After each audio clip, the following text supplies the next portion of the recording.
सोचने से पहले उस ब्राह्मणवादी व्यक्ति ने जो पादरी वाली घटना थी उसका पूरा का पूरा वर्णन वहां पर प्रस्तुत कर दिया था।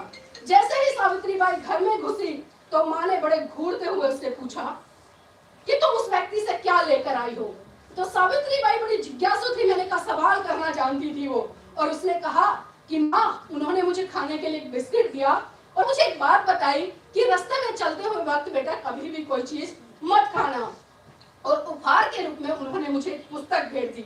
वहां पर जो घर का माहौल बड़ा गंभीर बना हुआ था, ऐसे तैसे सावित्रीबाई फुले की माता ने उस माहौल को संभाला और उन्होंने कहा कि बेटा बाहर का अगर कोई भी व्यक्ति आपको कोई खाने की चीज दे तो उसको मत लेना, ये गलत बात होती है, जैसा आज हम लोग भी अपने बच्चों के साथ में करते हैं। लेकिन फिर सावित्रीबाई फुले ने एक सवाल खड़ा किया कि माता जी ये बात मेरी समझ में आई कि कोई बाहर से चीज नहीं लेनी चाहिए, लेकिन उन्होंने मुझे एक पुस्तक भेंट की है, उसमें आखिर क्या बुराई है।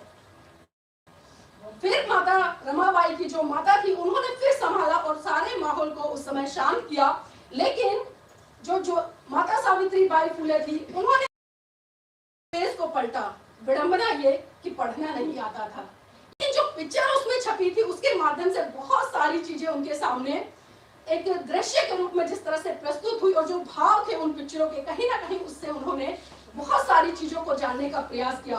और मन में एक सवाल उठा कि काश अगर मैं पढ़ी लिखी होती तो इस पुस्तक को पढ़ पाती, और इस पुस्तक को पढ़ पाती तो मैं अपने पिता के जितने भी सवाल मुझ पर दागे गए हैं, जो संदेह मेरे पिता ने उत्पन्न किया है, ब्राह्मणवादी व्यक्ति था जिसने मेरे माता पिता के कान भरे हैं, तो मैं इनका अच्छे तरीके से जवाब दे सकती। तो आप सोचिए इतनी सी छोटी उम्र में माता सावित्रीबाई फुले का जो संघर्ष रहा, जो एक तार्किक सोच रही, आज हम देखते कि हमारे सामने बहुत घटती रहती है, लेकिन कभी हम तर्क वितर्क नहीं करते। लेकिन अक्सर अगर हम बच्चों को उठाकर देखें, बच्चे हमारे सामने बहुत बड़े बड़े सवाल खड़े कर देते हैं। सूरज क्यों निकलता है, चांद सफेद क्यों होता है, सूरज इतनी गर्मी क्यों देता है, बहुत सारे तमाम ऐसे सवाल हमारे सामने खड़े होते हैं। कई बार तो ऐसा होता है कि बच्चों के उत्तर देना भी बड़ा मुश्किल हो जाता है। लेकिन जैसे जैसे धीरे धीरे हम बड़े होते हैं तो हमारी आंखों पे कहीं ना कहीं आस्था का पर्दा पड़ जाता है, हम सवाल करने बंद कर देते हैं और जो हमें दिया जाता है हम उसको वैसा का वैसा ग्रहण कर लेते हैं, और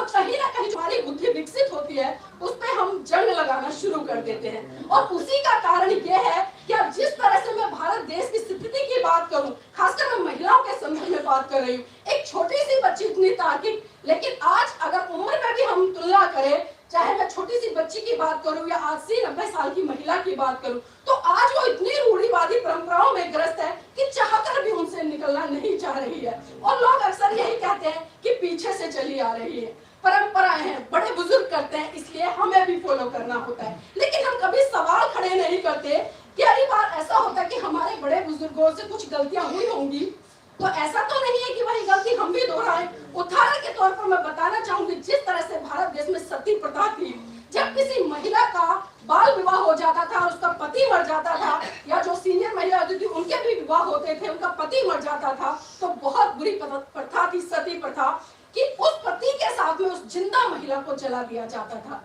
अब कोई सवाल करेगा कि आखिर उस महिला का दोष क्या था उसमें? क्या कभी इस पुरुष प्रधान समाज ने ऐसा किया कि कोई महिला मरी हो और उसके साथ में पुरुष को जिंदा जलाया हो? कभी सवाल किया किसी ने? ना तो महिलाओं ने किया ना पुरुषों ने किया। तो विडंबना है, मैंने कहा ना, हमने सवाल करना छोड़ दिया है, और जब से हम लोगों ने सवाल करने छोड़ दिए हैं तो इस तरह की रूढ़िवादी परंपराएं आज भी मुंह खोले खड़ी है। मैं धन्यवाद देना चाहूंगी क्योंकि जिस तरह से अंग्रेज भारत में है, उन्होंने सती प्रथा को कानूनी रूप से बैन लगाया और परम पूज्य बाबा साहब का भी इसमें बहुत बड़ा योगदान रहा। और इसी कड़ी पर साथियों मैं आगे आती हूँ। 1840 में जब माता सावित्रीबाई फुले मात्र 9 साल की थी, आज अगर हम 9 साल की बात करें तो 9 साल का बच्चा क्या होता है? वो ठीक से पढ़ना लिखना भी नहीं जानता है, ठीक से उसकी जो बुद्धि है उसका भी विकास नहीं हो पाता है। लेकिन मात्र 9 साल की 19 में 1840 में माता सावित्रीबाई फुले का विवाह राष्ट्रपिता ज्योतिबा फुले जी से हुआ, जिनकी उम्र भी मात्र 12 साल की थी। तो अब देखिए विवाह की उम्र, क्योंकि उस समय बाल विवाह चरम पर था और बाल विवाह की जो प्रथा थी, क्योंकि 7 साल 8 साल 9 साल 10 साल और यहाँ तक कि 12-13 साल तक आते आते लड़की और लड़कों की शादी कर दी जाती थी। जब खुद वो बाल अवस्था में होते थे और जब उनके ऊपर जिम्मेदारी खुद माता पिता के तौर पर निभाने की बारी आती थी, तो आप सोच सकते हैं कि किन परिस्थितियों, किन हालातों से उन्हें गुजरना होता होगा।